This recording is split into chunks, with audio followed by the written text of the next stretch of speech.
नमस्कार, मैं हूं एस्ट्रो वास्तु एक्सपर्ट सावी सिंह और आप सभी का स्वागत है साधना एस्ट्रो पे। आज हम बात करने वाले हैं कन्या राशि यानी कि वर्गो के राशिफल के लिए। क्या कहता है सितंबर का महीना आपकी राशि के लिए।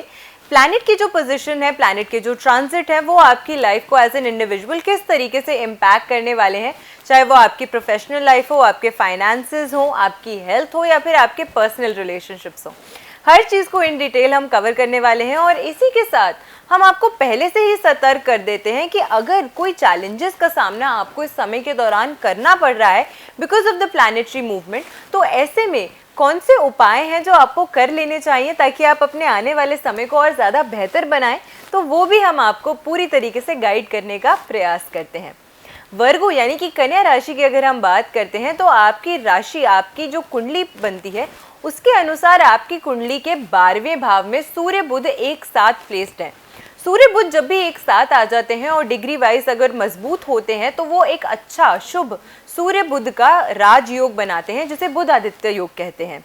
लेकिन जब भी 6, 8, 12 के भाव में इस तरीके का योग बन रहा हो, क्योंकि नेचुरली मैलिफिक प्लैनेट्स का भाव कंसिडर किया जाता है, मैलिफिक भाव कंसिडर किया जाता है, इसी वजह से इन स्थानों पे ये जो राजयोग होता है वो उतना ज़्यादा फल, उतना ज़्यादा लाभ नहीं देता है। आपकी राशि का स्वामी बुध अपने ही भाव से 12वें भाव में बैठा है जो कि व्यय का, एक्सपेंडिचर्स का भाव माना जाता है और एक्सपेंडिचर मेंटली, फिजिकली, इमोशनली हर तरीके से होता है, फाइनेंशियली भी होता है।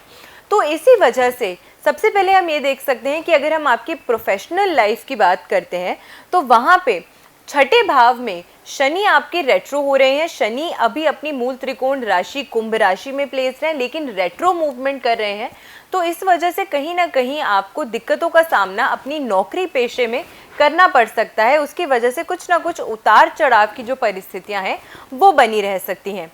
दूसरी चीज़ ये है कि आप अपने करियर में बदलाव अगर चाहते हैं, आप कोई चेंजेस एक्सपेक्ट कर रहे थे कि हम कोई जॉब चेंज करना चाहते हैं या प्रोफेशन अगर चेंज करना चाहते हैं, तो थोड़ी सी ज़्यादा बातचीत उस एरिया से रिलेटेड इस समय के दौरान बढ़ सकती है। आपकी उस एरिया में एक्सपेंशन के लिए जो आपकी रिसर्च है, लोगों के साथ मिलना जुलना है, उस क्षेत्र के लिए वो ज़्यादा बढ़ता हुआ इस समय के दौरान नज़र आता है।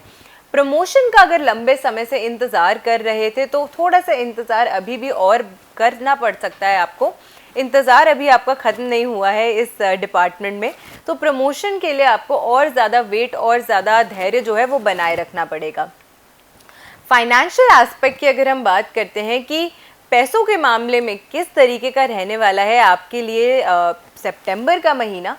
बुध को अगर हम बात करते हैं तो बुध ग्रह को धन से जोड़ा जाता है, वेल्थ से जोड़ा जाता है। तो इसी वजह से क्योंकि आपकी राशि का स्वामी बुध है और वो अपने से 12वें बैठा है, व्यय के भाव में बैठा है, तो सबसे पहले इस समय के दौरान आपका जो खर्च है वो अधिक बढ़ सकता है। पैसे अधिक खर्चने पड़ सकते हैं इस समय के दौरान, चाहे वो आपके स्वास्थ्य से जुड़े हुए हों या आपकी ट्रैवल से जुड़े हुए हों।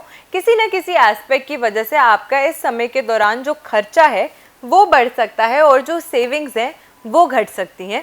तो इसको थोड़ा सा ध्यान में रखते हुए ही थोड़ा माइंडफुली अपना जो हार्ड अर्न मनी है उसको स्पेंड करेंगे तो आपके लिए ज़्यादा लाभदायक रहेगा। एक फ्यूचरिस्टिक अप्रोच रख के अगर आप अपने पैसे को सोच समझ कर यूटिलाइज करते हैं तो वो ज़्यादा बेनिफिशियल आपके लिए इस समय के दौरान साबित होगा।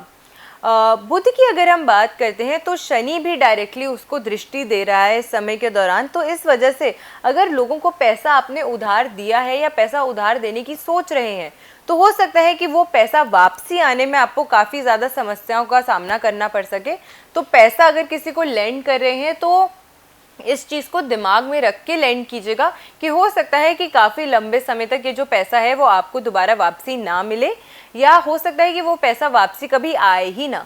तो इन दोनों चीज़ों को कंसिडर करते हुए ही किसी की फाइनेंशियली अगर आप मदद करते हैं तो वो आपके लिए एज एन इंडिविजुअल ज़्यादा फ्रूटफुल, ज़्यादा बेहतर रहेगा। तो इन दोनों कारणों की वजह से आपको प्रयास करना है कि आप अपना जो खर्च है उसको थोड़ा सा नियंत्रण में रखने का इस समय के दौरान आपको प्रयास करना चाहिए। हेल्थ की अगर हम बात करते हैं, आपका स्वास्थ्य कैसा रहने वाला है सितंबर के महीने में स्पेसिफिकली, तो क्योंकि आपकी राशि में ही इस समय के दौरान केतु मौजूद है तो कहीं ना कहीं आपको दिक्कतों का सामना आपकी हेल्थ में करना पड़ सकता है। केतु जो है वो छुपी हुई चीज़ें हैं, तो कोई ऐसी बीमारी जो बहुत लंबे समय से चल रही है बट डिटेक्ट नहीं हो पा रही है, इस तरीके की समस्याएं भी अक्सर केतु देता है। तो थोड़ा सा अगर आपको लगता है कि आपको स्वास्थ्य में ऊपर नीचे लग रहा है, आप फिजिकली मेंटली खुद को फिट नहीं महसूस कर रहे हैं, तो डॉक्टर्स की सलाह ज़रूर लीजिएगा और सिर्फ एक डॉक्टर की सलाह पे मत डिपेंडेंट रहिएगा। 2-3 डॉक्टर्स की जो कंसल्टेशन है वो आपको ज़रूर लेनी चाहिए, ताकि हर एस्पेक्ट से आप समझ सकें कि किस तरीके की दिक्कतों का सामना आपको अपनी हेल्थ में करना पड़ रहा है और इसकी क्या वजह है। दूसरी चीज़ ये है कि आपकी राशि को डायरेक्टली मंगल भी देख रहा है, और क्योंकि मंगल एक अग्नि तत्व, एक अग्रेसिव प्लैनेट कंसिडर किया जाता है, तो थोड़ा सा इस समय के दौरान मानसिक तनाव और चिड़चिड़ापन जो है वो बढ़ता हुआ नज़र आता है इस समय के दौरान। तो हेल्थ वाइज अगर हम बात करते हैं तो बहुत ज़्यादा फ्रूटफुल फेवरेबल ये जो समय है वो नहीं रहने वाला है। लेकिन आपको घबराने की ज़रूरत नहीं है, हम आपको पहले से ही रेमेडीज़ भी दे रहे हैं और सतर्क भी कर रहे हैं। तो अगर स्वास्थ्य में ऊपर नीचे लगता है तो टाइमली डॉक्टर की कंसल्टेशन ज़रूर लीजिएगा। और अगर धन के मामलों में दिक्कतों का सामना करना पड़ रहा है तो हमने पहले से ही आपको अवेयर कर दिया है कि कैसे कैसे चैलेंजेस आ सकते हैं और उनसे कैसे कैसे आपको बचना है, और उपाय कौन से हैं जो आपको कर लेने चाहिए, वो सभी इन डिटेल हम आपको अभी बताने वाले हैं। रिलेशनशिप्स की अगर हम बात करते हैं कि आपके संबंध कैसे रहने वाले हैं, चाहे आपके प्रेम संबंध हो या फिर आपकी फैमिली के साथ आपके रिलेशनशिप्स हो, वो इस समय के दौरान कैसे रहने वाले हैं, तो आपकी राशि के पंचम भाव के जो अगर हम बात करते हैं तो वो शनि देव बनते हैं और वो वक्री है वहाँ पे। तो इसी के चलते आपको अपनी लव लाइफ में थोड़ी सी दिक्कतों का सामना इस समय के दौरान करना पड़ सकता है। धैर्य रखेंगे अगर तो रिश्ते बेहतर होते हुए आपको ओवर द टाइम पीरियड जो है वो नज़र आएंगे, लेकिन थोड़ा सा धैर्य इस समय के दौरान आपको बनाए रखना है। चिड़चिड़ेपन की वजह से आप कोई ऐसी चीज़ सामने वाले को बोल सकते हैं जो उनको बहुत लंबे समय तक बुरी लग जाए, तो इस वजह से फिर बहुत मुश्किल हो जाएगा आपके लिए कि उन रिलेशनशिप्स को आप मेंड कैसे करेंगे।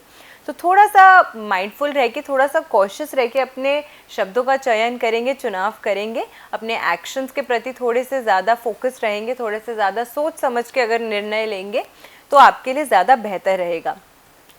23 सितंबर के बाद जब बुध स्वराशि में गोचर करेंगे तो उसके बाद कहीं ना कहीं बेहतरीन बदलाव होते हुए आपको नज़र आएंगे अपनी लाइफ में, चाहे वो फाइनेंशियली हो, प्रोफेशनली हो या फिर पर्सनल लाइफ में हो। तो बुध का जब गोचर होगा स्वराशि में तो उसके बाद अच्छे बदलाव जो है वो आपको दिखते हुए नज़र आएंगे अपनी लाइफ में, क्योंकि फिर बुध जो है वो आप ही के लग्न में ट्रांजिट कर जाएंगे, आपकी स्वराशि में ट्रांजिट कर जाएंगे। तो उससे काफ़ी ज़्यादा फ्रूटफुल परिस्थितियाँ जो हैं वो आपके लिए चेंज होती हुई नज़र आती हैं। काम में इस समय के दौरान आपको बढ़ोतरी भी मिल सकती है और स्वास्थ्य भी फिर जो है वो आपका बेहतर होगा। तो कुल मिला के सितंबर का जो राशिफल है वो आपके लिए इस प्रकार से रहने वाला है। उपाय कौन से हैं जो आपको कर लेने चाहिए, क्योंकि इन डिपार्टमेंट्स में जिन चैलेंजेस को आपको फेस करना पड़ रहा है उनसे ओवरकम करने के लिए कौन सी रेमेडीज़ हैं जिनका सहारा आपको लेना चाहिए, जिनका सहयोग आप ले सकते हैं। तो सबसे पहले अगर हम आपके लिए शुभ अंक की बात करते हैं तो 5 अंक जो है वो आपके लिए शुभ रहेगा। तो अगर आप एक पीस ऑफ पेपर पे 5 अंक को तुलसी के रस को घिस के अगर 5 अंक लिखते हैं, यानी कि तुलसी का एक पत्ता लेना है, उसको घिस के उसका जो रस निकलता है उस रस से अगर आप इस पेपर पे 5 लिखते हैं और इस पेपर को अपने पास हमेशा रखते हैं तो सितंबर के महीने में काफ़ी ज़्यादा फ्रूटफुल रिजल्ट्स जो हैं इसके वो आपको मिलते हुए नज़र आएंगे। दूसरी चीज़, आपको रंग कौन सा इस समय के दौरान यूज़ करना चाहिए, ऑरेंज यानी कि नारंगी रंग अगर इस्तेमाल आप करते हैं तो काफ़ी ज़्यादा बेनिफिशियल आपके लिए इस समय के दौरान ये रहने वाला है। अपने वर्किंग एरिया में, अपने वर्किंग टेबल में, अपने बेडरूम में कहीं पे भी ऑरेंज कलर को आप यूटिलाइज़ करते हैं या फिर ऑरेंज कलर का एक स्क्वायर क्लॉथ अगर आप अपने पास रखते हैं या ऑरेंज कलर के कपड़े पहनते हैं तो काफ़ी ज़्यादा उसका जो रंग का इम्पैक्ट है वो सितंबर के मंथ में आपको फ्रूटफुल और अच्छे चेंजेस जो हैं वो आपकी लाइफ में लाते हुए दिखाएगा। इसी के साथ तीसरी और आखिरी रेमेडी क्या करनी चाहिए, आपको नियमित रूप से तुलसी को जल देना चाहिए और तुलसी की सेवा करनी चाहिए। तो इस तरीके से अगर आप तुलसी का और ख़ुद भी अगर आप तुलसी का सेवन करते हैं तो ये अच्छा साबित होगा आपके लिए। तो ये रेमेडीज़ आपको ज़रूर करनी चाहिए, लेकिन तुलसी को जल देना, तुलसी का सेवन करना, ये सभी संडे के दिन यानी कि रविवार के दिन वर्जित होता है। तो मंडे टू सैटरडे ये जो रेमेडीज़ हैं वो आप कर सकते हैं, संडे को इस रेमेडी को आपको नहीं करना है। और शुभ अंक और शुभ रंग की जो एनर्जीज़ हैं वो पूरे महीने आपको अपनी लाइफ का हिस्सा बनाने का प्रयास करना चाहिए, उन्हें यूटिलाइज़ करना चाहिए ताकि आने वाले जो समय में चैलेंजेस हैं उन्हें आप अच्छे से ओवरकम कर सकें।